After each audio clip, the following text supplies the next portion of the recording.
एक मिनिट.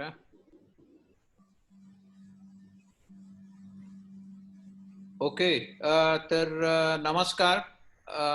आज डॉक्टर सुचित्रा रेगे आपल्या सुभाषची अर्धांगिनी हिच्याशी आपण गप्पा गोष्टी करणार आहोत. सर्वप्रथम तिला आपल्या झूमवर बोलण्यासाठी तयार केल्याबद्दल मी आपल्या सुभाषचे आभार मानतो. डॉक्टर सुचित्राने तिचं शिक्षण AM Shaikh homoeopathic medical college Belgaum येथून केल्यानंतर जवळजवळ गेले 35 वर्ष ती मुंबईमध्ये प्रॅक्टिस करते आहे. तिची प्रॅक्टिस सध्या बोरिवली पश्चिम येथे संजीवनी होमिओपॅथिक क्लिनिक म्हणून आहे, तिथे ती करते. आणि सध्या आपलं ज्ञान सर्व अद्ययावत ठेवण्यासाठी आणि ज्ञानाचा पुढे प्रसार करण्यासाठी ती सायकियाट्रिक काउन्सिलिंग या क्षेत्रामध्ये पदवीचा अभ्यास करते आहे. तर आज आपण तिच्याशी गप्पा गोष्टींमधून होमिओपॅथी या विषयावरील बऱ्याच गोष्टी साध्या आणि सोप्या भाषेत समजून घेणार आहोत. तर मी सुचित्रा रेगे हिचं डॉक्टर सुचित्रा रेगे हिचं 11वी क च्या वतीने मनपूर्वक स्वागत करतो आणि तिच्या हातात माईक देऊन काही प्रश्नांची आम्हाला माहिती द्यावी, म्हणजे होमिओपॅथी म्हणजे काय किंवा होमिओपॅथीचं औषध बनवायची आणि पेशंट वरती टेस्ट करायची प्रोसेस कशी काय असते, तसंच ॲलोपॅथी किंवा आयुर्वेदापेक्षा होमिओपॅथीमध्ये काय वेगळं असतं, त्याला असं वेगळं ऑल्टरनेट मेडिसिन म्हणून का त्याला मान्यता मिळाली आहे, आणि होमिओपॅथीची जगभरामध्ये कुठल्या देशामध्ये लोकप्रियता किती वाढते किंवा कुठे काय घटते आणि त्याला कारण काय, हे सर्व तुला आम्हाला सोप्या शब्दात सांगायची विनंती करतो. तुझं बोलून झालं की मग आपण हा सेशन प्रश्न उत्तरांसाठी ओपन करू आणि ज्यांना काही प्रश्न असतील त्याची उत्तर तू देऊ शकशील मग. हा, तर तू चालू कर तुझं. एक मिनिट. 2 जण येत आहेत.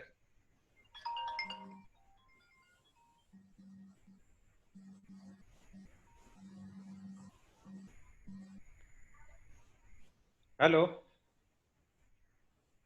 हॅलो. हा, आलं. ओके.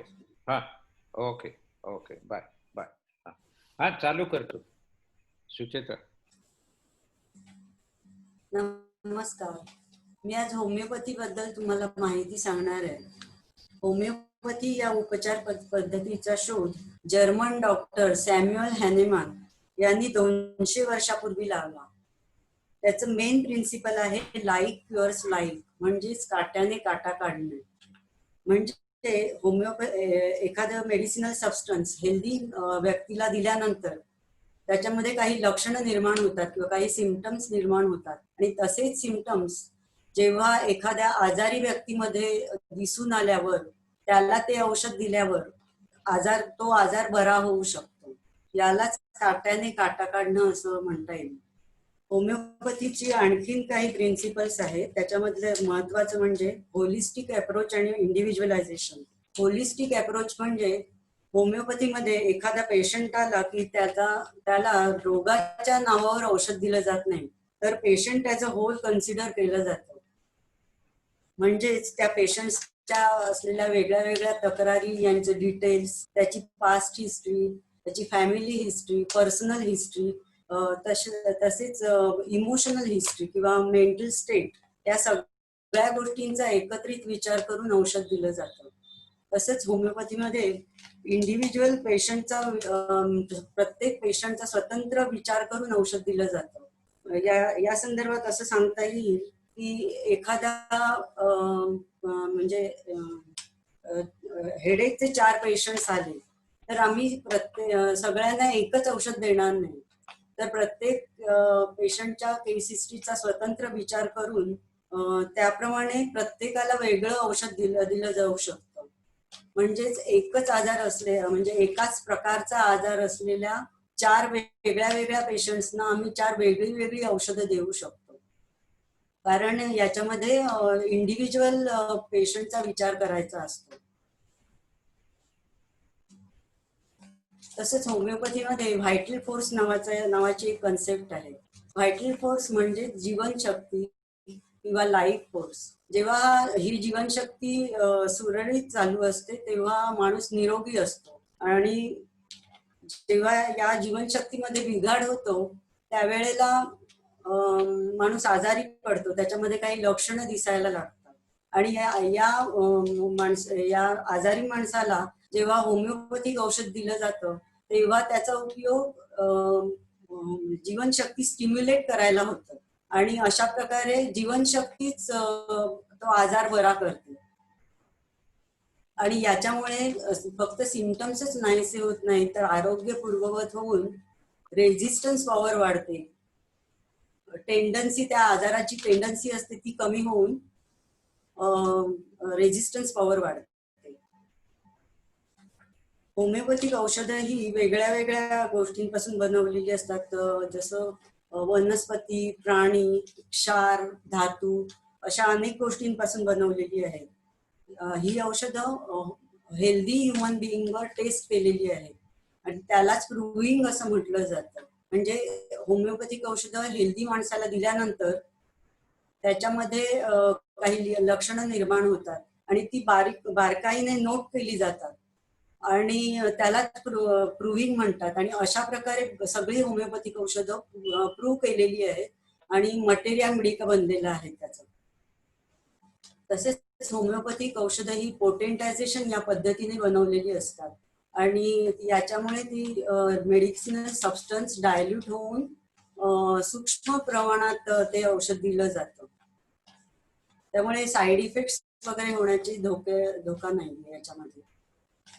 होमिओपॅथिक औषधं ही अनेक क्रॉनिक डिसीजेस साठी वापरली जातात, जसं रुमॅटिझम, अस्थमा, पॅरालिसिस किंवा मुलांचे बिहेवियरल प्रॉब्लेम्स, अशा अनेक क्रॉनिक डिसीजेस साठी वापरले जातात.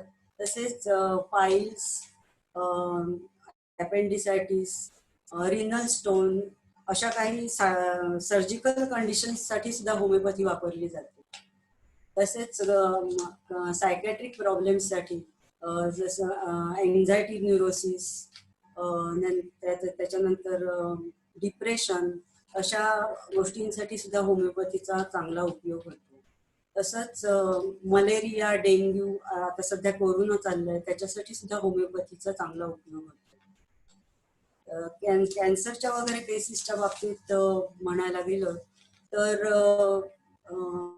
ऑपरेशन आणि किमोथेरपी, रेडिएशन वगैरे नंतर जर होमिओपॅथी ट्रीटमेंट सुरू केली तर त्याच्यामुळे त्या रोगाची जी टेंडन्सी आहे ती कमी होऊन प्रतिकार शक्ती वाढते, आणि त्यामुळे रिकरन्स किंवा मेटास्टॅसिस म्हणजे रोग पसरण्याचं प्रमाण कमी होऊ शकतं. तसंच कॅन्सरच्या ट्रीटमेंटमध्ये जी केमोथेरपी, रेडिएशन वगैरे असतं त्याच्यासाठी होमिओपॅथिक औषधं वापरून त्याचे साईड इफेक्ट्सही कमी करायला मदत होऊ शकते.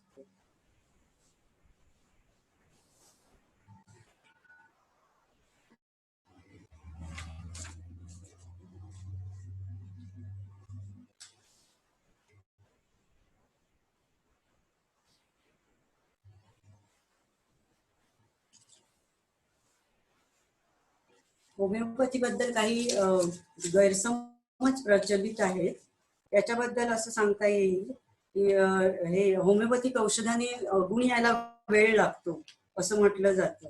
त्याच्याबद्दल असं सांगता येईल की जेव्हा क्रॉनिक डिसीज किंवा आजार जुनाट असतो तेव्हा बऱ्याच वेळेला पेशंट्स ॲलोपॅथिक ट्रीटमेंट किंवा आयुर्वेदिक ट्रीटमेंट घेऊन नंतर बऱ्याच काळाने होमिओपॅथीकडे येतात. याच्यामध्ये वेळ गेलेला असतो, औषधाचं ड्रगिंग झालेलं असतं, आणि जुनाट आजारांचं किंवा क्रॉनिक आजारांचं नेचरच असं असतं की त्याला गुण यायला वेळ लागतो.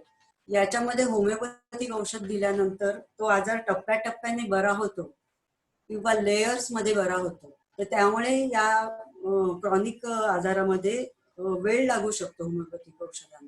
पण तेच जर अॅक्यूट प्रॉब्लेम्ससाठी जर हे असतील औषधं दिली, अॅक्यूट प्रॉब्लेम्स म्हणजे सर्दी, खोकला, डायरिया, डिसेंट्री, फूड पॉयझनिंग यासारख्या आजारामध्ये जर औषधं दिली तर त्याचा फास्ट उपयोग होतो. होमिओपॅथिक औषधं ही सेफ आहेत, त्यांचा काही साईड इफेक्ट्स होत नाही आणि घ्यायलाही सोपी आहेत. त्यामुळे ती लहान मुलांमध्ये किंवा प्रेग्नंट वुमनमध्ये सुद्धा चांगली उपयुक्त आहे. गेल्या काही 20 वर्षांमध्ये होमिओपॅथिक सॉफ्टवेअर्स आलेली आहेत. त्याने त्याच्यामुळे म्हणजे केस स्टडी आणखीन रिमेडी सिलेक्शनसाठी त्याचा उपयोग होतो.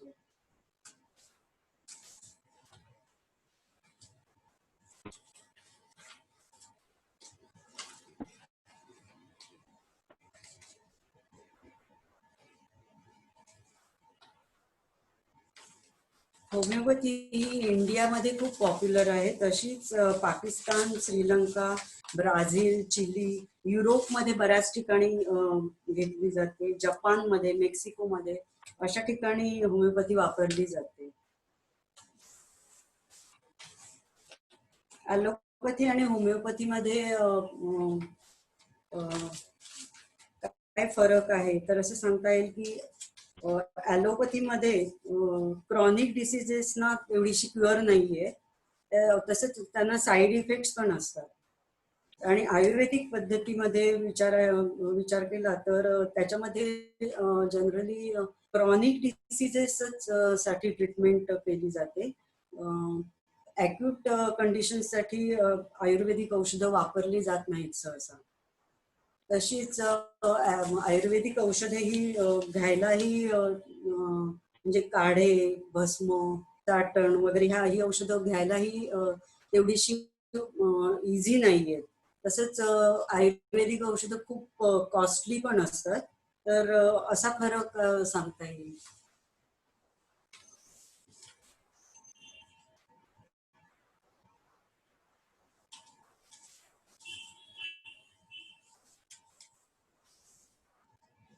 काही केसेस बद्दल सांगायचं तर मी माझं शिक्षण पुरं झाल्यानंतर, होमिओपॅथीचं शिक्षण पुरं झाल्यानंतर मी काही काळ मालवणला माझ्या माहेरी प्रॅक्टिस करत होते लग्नापूर्वी.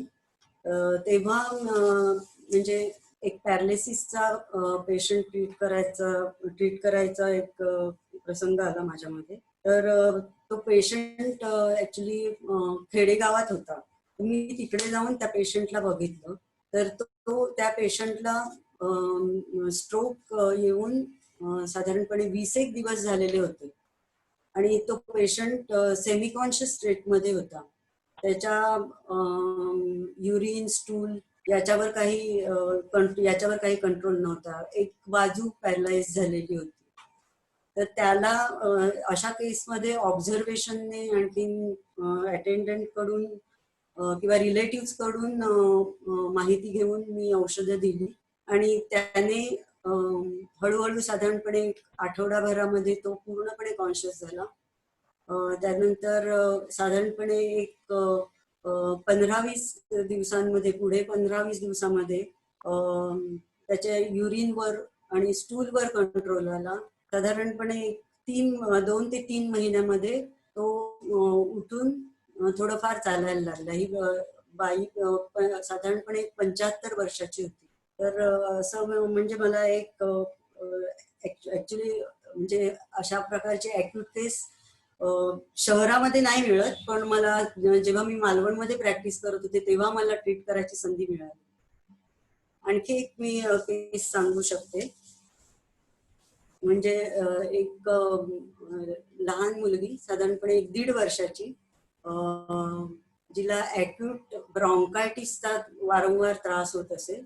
तिला तिचे आई वडील घेऊन आले तेव्हा ती अॅक्यूट स्टेटमध्ये होती. तिला ब्रेथलेसनेस होता आणि ती खूप रडत होती आणि तिचा म्हणजे त्रास होत होता म्हणूनच रडत होती. पण प्रत्येक केसमध्ये काहीतरी वेगळं प्रेझेंटेशन असू शकतं. तसं ती मुलगी एवढी इरिटेबल होती की जोर जोराने रडत होती, आईला मारत होती, आईचे केस ओढत होती. तर अशा पेशंटची अशा अशा मुलाची मी हिस्ट्री घेऊन ऑब्झर्वेशन करून औषध दिल्यानंतर तिला फरक पडला. तिचा जो त्रास होता सर्दी खोकला ब्रेथलेसनेस याच्या त्रासामध्ये पहिल्यांदा इंटेन्सिटी मध्ये फरक जाणवला.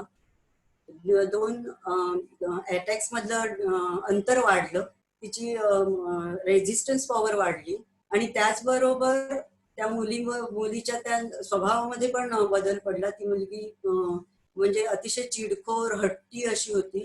तिचा तो चिडखोरपणा किंवा हट्टीपणा कमी झाला आणि ती म्हणजे अधिक प्लेफुल झाली. जेव्हा ती परत माझ्याकडे येत असे तेव्हा ती खूप फ्रेंडली वाढत असे. तर असं होमिओपॅथिक औषधं देऊन म्हणजे त्या मेंटल स्टेट मध्ये सुद्धा बदल होऊ शकतो. तसंच होमिओपॅथिक औषधं ही म्हणजे इंडिव्हिज्युअल केसचा विचार करून दिली जातात. या संदर्भात मी एक केस सांगेन की माझ्याकडे एक इओसिनोफिलियाचा केस पेशंट येत होता. तर त्याच्यामध्ये खोकला होता येत होता त्याला आणि ते म्हणजे खूप वरचेवर हा त्रास होत होता आणि तो खोकला अतिशय हार्श असायचा आणि एकदा अटॅक आला की बराच वेळपर्यंत तो त्रास चालायचा. तर जनरली खोकल्यासाठी वगैरे खोकला यायला लागला की लोक गरम पाणी घेतात. तर तसं ती बाई गरम पाणीच घेत असे. तर माझ्याकडे जेव्हा ती आली तेव्हा मी तिला सुरुवातीला काही औषधं दिली आणि त्याच्यानंतर परत म्हणजे फारसा फरक पडला नाही त्याच्यामध्ये. म्हणून मग मी परत तिला विचारलं की तिला म्हणजे त्रास कशामुळे वाढतो कशामुळे कमी होतो खोकला यायला लागल्यावर. तेव्हा ती म्हणाली की मला खरं तर जनरली थंड गोष्टीने खूप बरं वाटतं, पण हा खोकला झाल्यापासून मी कधी थंड घेतलंच नाहीये. म्हणून मग मी तिला सांगितलं की तुला जेव्हा खोकल्याचा अटॅक येतो खूप जोरजोराने खोकला येतो त्यावेळेला तू थोडस थंड पाणी घेऊन बघ. आणि तिने थंड पाणी घेतल्यानंतर तिला तो खोकला तात्पुरता कमी झाला आणि या सिम्पटमवर मी मेनली औषध सिलेक्ट केलं, होमिओपॅथिक औषध सिलेक्ट केलं आणि तो तिचा इओसिनोफिलियाचा त्रास कमी झाला आणि जो रिकरंटली होत होता तो सुद्धा कमी झाला. अशा प्रकारे होमिओपॅथिक औषधाचा इंडिव्हिज्युअल केसचा अभ्यास करूनच औषध देण्याची पद्धत आहे.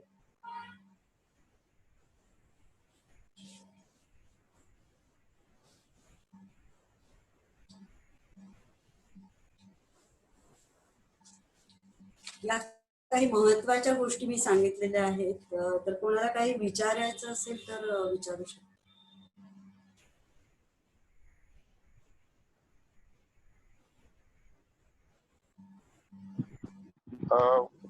होमिओपॅथिक डॉक्टरना होमिओपॅथिक औषधच देणं बंधनकारक आहे का?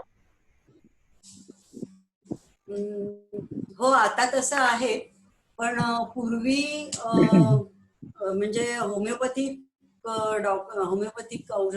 शिक्षण पुरं झाल्यानंतर कितीतरी डॉक्टर्स ॲलोपॅथीची औषधं द्यायचे, ॲलोपॅथिकच प्रॅक्टिस करायची, होमिओपॅथी विसरूनच. आणि अजून आता प्रमाण बरंच कमी झालंय, पण अजूनही होमिओपॅथिक डॉक्टर्स करतायत. पण त्यांना पण तुमच्या आता त्याच्यावर बंदी आलेली. शिक्षणामध्ये तुम्हाला ॲलोपॅथीचं पण हे शिकवतात का औषधांचं? आम्हाला होमिओपॅथिक हे ॲलोपॅथिक फार्मॅकोपिया शिकवत नाही, पण एमबीबीएस कोर्स मध्ये जी काही हे काही अभ्यास आहे जसं anatomy physiology pathology medicine surgery gynaecology हे सगळे विषय आम्हाला शिकवले जातात आणि जी पुस्तकं म्हणजे एमबीबीएस प्रॅक्टिस कोर्स मध्ये वापरतात ना तीच पुस्तकं आम्ही होमिओपॅथिक कोर्स मध्ये वापरतो आणि त्याच्या व्यतिरिक्त ते होमिओपॅथीचा अभ्यास असतो. नाही औषधं म्हणतो मी, औषधं जी देतात काही होमिओपॅथिक डॉक्टर्स तर त्यांना ही माहिती कुठून मिळते औषधांची, ॲलोपॅथी औषधांची? होमिओपॅथिक डॉक्टर प्रॅक्टिस हा समजलं मला. की म्हणजे होमिओपॅथिक डॉक्टर्स ॲलोपॅथिक डॉक्टर काही प्रॅक्टिस साठी राहतात किंवा हॉस्पिटल्समध्ये हे करतात राहतात औषध आणि औषध अशी ऍलोपॅथी. औषधांसंबंधी सुद्धा हा आणि औषधांसंबंधी सुद्धा आणखी फार्माकोलॉजीचा सुद्धा अभ्यास करत असतील. एक्झॅक्टली. ओके मला थँक्यू. एक प्रश्न आहे. मला एक हा प्रश्न आहे.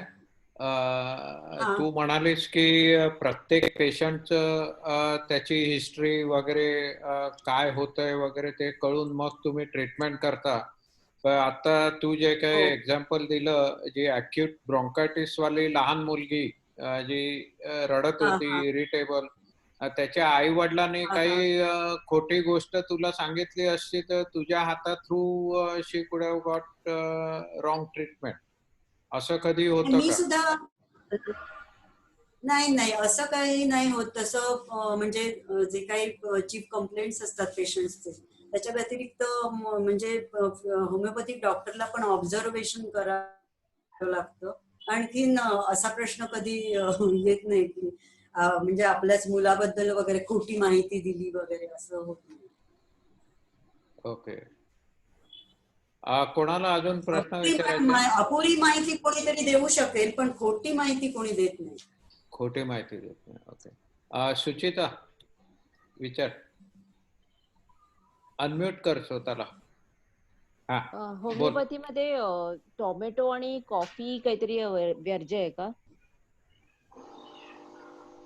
काय हॅलो, काय कॉफी हा आणि टोमॅटो, होमिओपॅथीची औषधं चालू असताना कॉफी आणि टोमॅटो हा घ्यायचं नाही असं काही आहे का? कॉफी घ्यायची नाही असं आहे. हा, टोमॅटोचं असं काही नाहीये मी पण कॉफी आणि दुसरं ते काहीतरी सुद्धा औषध हा दुसरं काहीतरी मला आता आठवत नाही, पण कॉफी तर डेफिनेटली नाही घ्यायची असं म्हणजे. कॉफी आणि कच्चा कांदा आणि कच्ची लसूण अच्छा घेऊ नका म्हणून सांगितलं जातं. शिजवलेली चालते पण ते अच्छा सुद्धा म्हणजे औषध घेणं आणखीन म्हणजे हे कॉफी घेणं किंवा कच्चा कांदा कच्ची लसूण याच्यामध्ये काही जर अंतर असेल तर ते चालू शकतं. अच्छा फक्त काही काही वेळेला काही होमिओपॅथिक औषधं कॉफीमुळे अँटीड्यूट होतात म्हणजे त्याचं हे परिणाम इफेक्ट व्यवस्थित. असतो तो कमी होऊ हा हा इफेक्ट कमी होऊ हा शकतो म्हणून सांगितलं जातं. पण तरी सुद्धा कित्येक वेळेला साऊथ इंडियन पेशंट्स मध्ये कॉफीची एवढी सवय असते की हो ते लोक टाळू शकत नाही. तर हो मग बरोबर. एवढं काही येत नाही. जे सांगितलं जातं की तुम्ही अंतर ठेवून घ्या म्हणून हा हा हा घेतली तरी चालेल म्हणून. बरोबर. हेमलता तुला विचारायचंय. अनम्यूट करते स्वतःला. अनम्यूट कर. अनम्यूट.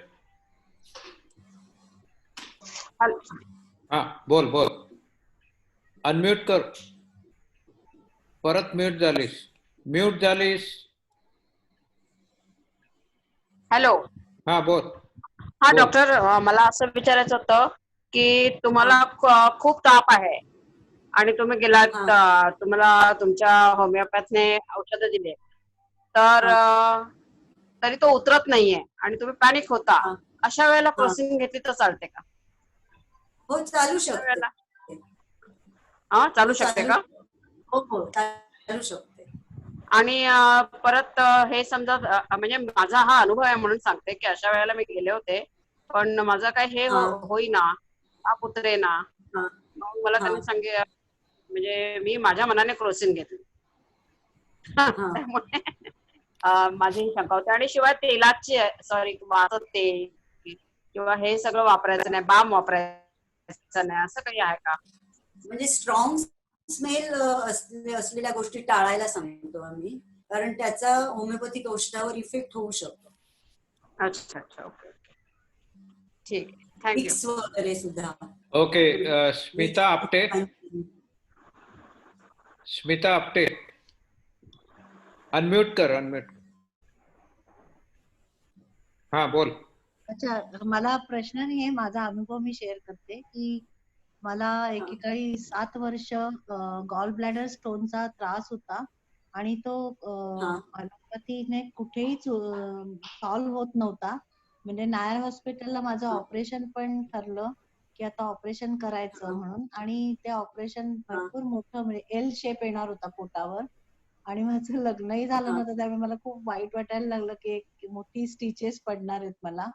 पण समहाऊ मला त्यांनी कोणीतरी सांगितलं की तुम्ही ऑपरेशन आता तरी करू नका लगेच, आणि तुम्ही होमिओपॅथीचं औषध घ्या, त्याने तुमचं बरं होईल. आणि मग डॉक्टर हिंदू कॉलनीमध्ये डॉक्टर फणसळकर म्हणून होते, त्यांनी मला गॅरंटी आधीच दिली की तू 6 महिन्यात जी बरी होशील ती कायमची, तुला परत कधीच हा त्रास होणार नाही. आणि मला त्यांनी औषधं दिली. आणि तुम्ही जसं म्हणालात की प्रत्येक इंडिव्हिज्युअल, प्रत्येक केस वेगळी, सगळं ते समजावून घेतात, तसं प्रत्येक मला अनेक प्रश्न त्यांनी विचारले, आणि त्याचे माझी एक वेगळी तयार केली केस, आणि मग त्यांनी मला औषध दिलं, आणि त्या औषधांनी मी बरी झाले. 6 महिन्याच्या आतच बरी झाले, आणि कायमची बरी झाले. तर मला म्हणजे हे तुम्हाला शेअर करून सांगायचं की होमिओपॅथी मी खूप मानते, त्यामुळे की काही काही गोष्टींमध्ये त्याचं औषध अचूक लागलं तर मात्र तुम्ही कायम त्यातनं बरे होता. बरोबर आहे. ओके, अजून कोणाला काही विचारायचंय किंवा सांगायचंय? सतीश.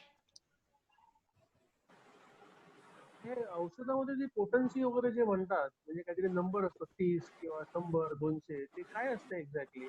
मला काही ऐकून नाही आलं नाही. ते औषधामध्ये पोटन्सी म्हणून काहीतरी असतं ना, की एखादं औषध असतं त्याला शेवटी नंबर असतो, ते काय असतं?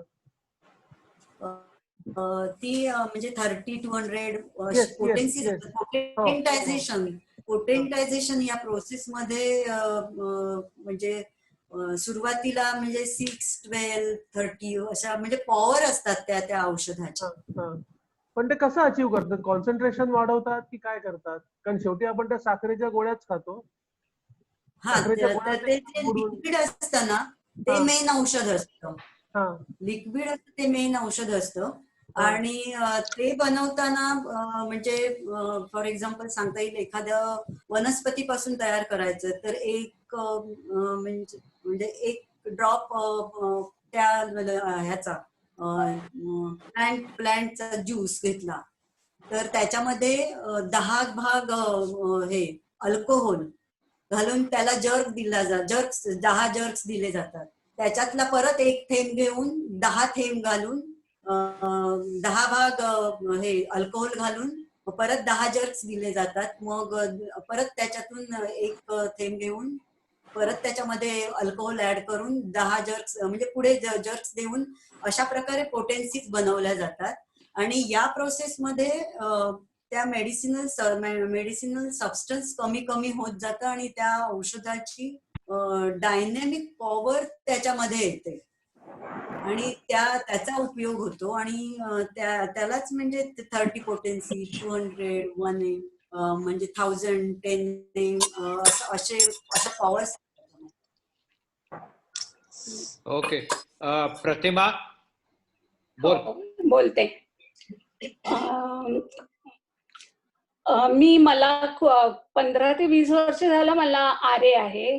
त्याच्यावरती मी ॲलोपॅथी घेतेच आहे, पण 4 वर्षापासून मी माझी कॅन्सरची ट्रीटमेंट जेव्हा संपली, रेडिएशन घेतलं, किमो घेतलं, ते झाल्यानंतर मी होमिओपॅथी चालू केलं. पण आरेसाठी पण मला त्या देत आहेत, आणि त्या म्हणाल्या कॅन्सरवर मी तुला काही देऊ शकत नाही, फक्त इम्युनिटी मी तुझी वाढवायला मी प्रयत्न करते, असं ज्या डॉक्टरांकडे मी जाते त्या म्हणाल्या.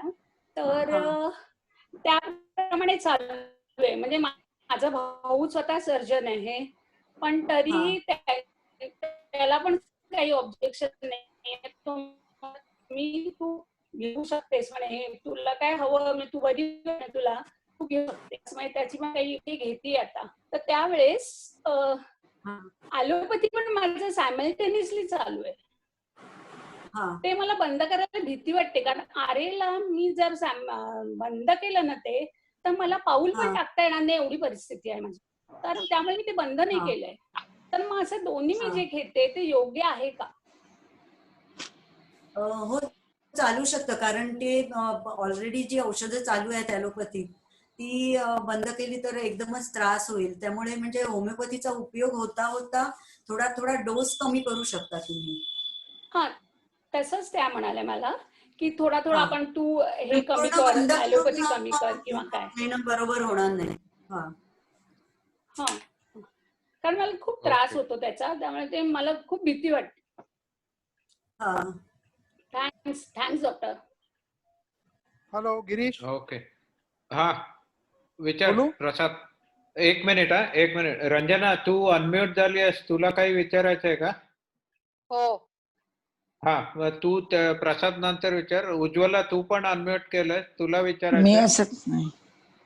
नाही? ओके, प्रसाद मला विचार. विचारायचंय गिरीश. हॅलो गिरीश हा. मला विचारायचंय. डॉक्टर रेगे हो हो, मॅडम. ओके. हा.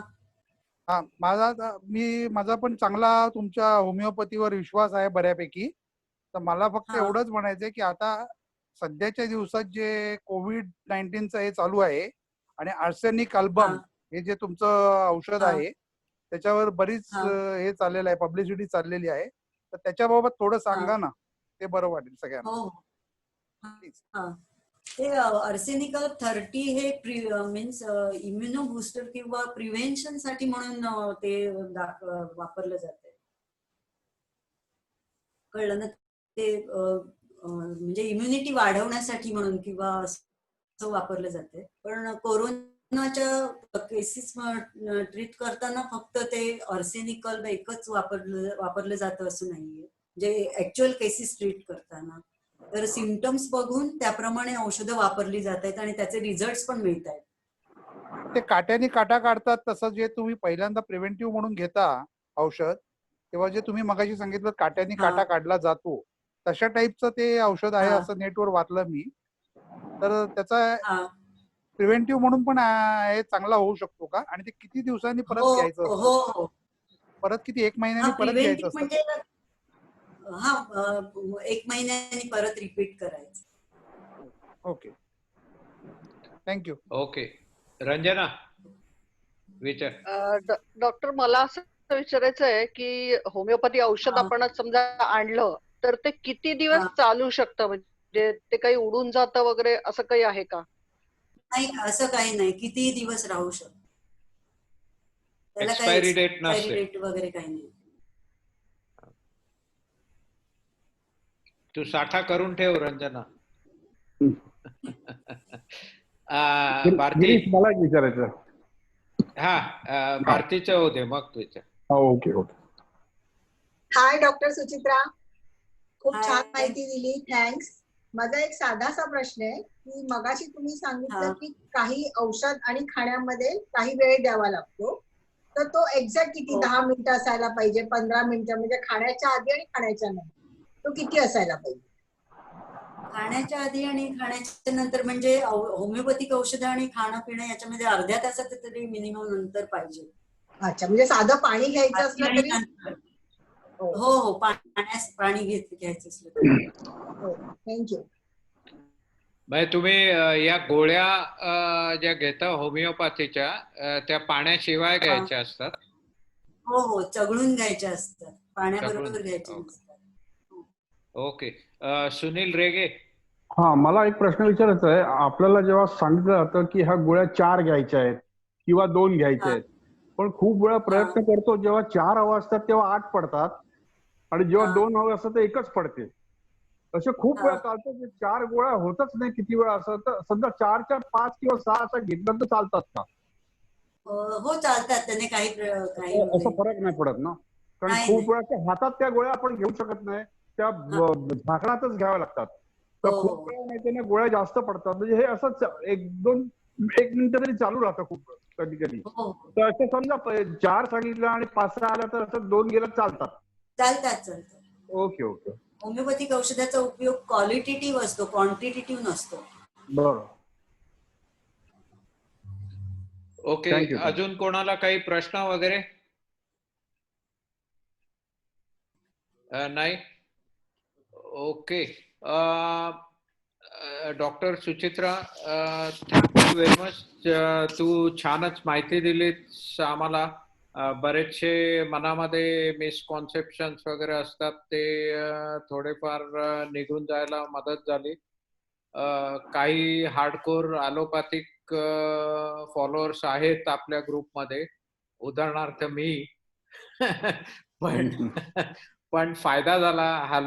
ॲलोपॅथी च्या अगेन्स्ट होमिओपॅथी कशी वापरली जाते आणि दोन्ही एकमेकाबरोबर वापरून काही त्रास होऊ शकत नाही, तेव्हा होमिओपॅथी घ्यायला काही हरकत नाही असं माझं मत.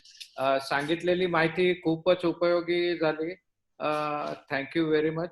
11वी या वर्गातर्फे तुमचे आम्ही मनापासून खूप खूप आभार मानतो आणि 11वी च्या मित्रांना तुमचा फोन नंबर पास करतो. ज्यांना कोणाला ऍडवाइस पाहिजे असेल होमिओपॅथीचा, तो तुमच्याकडे ते फोन करून विचारतील. चालेल का तुम्हाला? हो हो चालेल. ओके. फी सुभाषच्या अकाउंटला देऊ. फोटो आमच्या ग्रुपचा एक रिच्युअल असतो. सेशन बंद करायच्या आधी सर्वांचा फोटो काढायचा असतो, एक ग्रुप फोटो.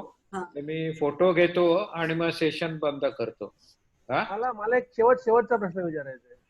हा, मग प्रश्न विचारून घेतो. शेवटचा हो, मग फोटो काढ. मला थोडासा पर्सनल आहे प्रश्न. म्हणजे सुभाष हा आमचा फार चांगला मित्र आहे, सुंदर मिळते, त्याला काय विशेषण लावायचं माहित नाही. त्याला तुम्ही काय औषध देता हो? कसं काय त्याला असा ठेवलाय? उत्तर अपेक्षित नाहीये, सुभाष साठी फक्त प्रश्न होता. थँक्यू. ओके. फोटो काढतो एक. 3, 2, 1. Thank you very much. आणि रेकॉर्डिंगची लिंक मी नंतर सर्वांना पाठवून देईल. जरूर. Okay. Thank you very much. Thank you. Thank you.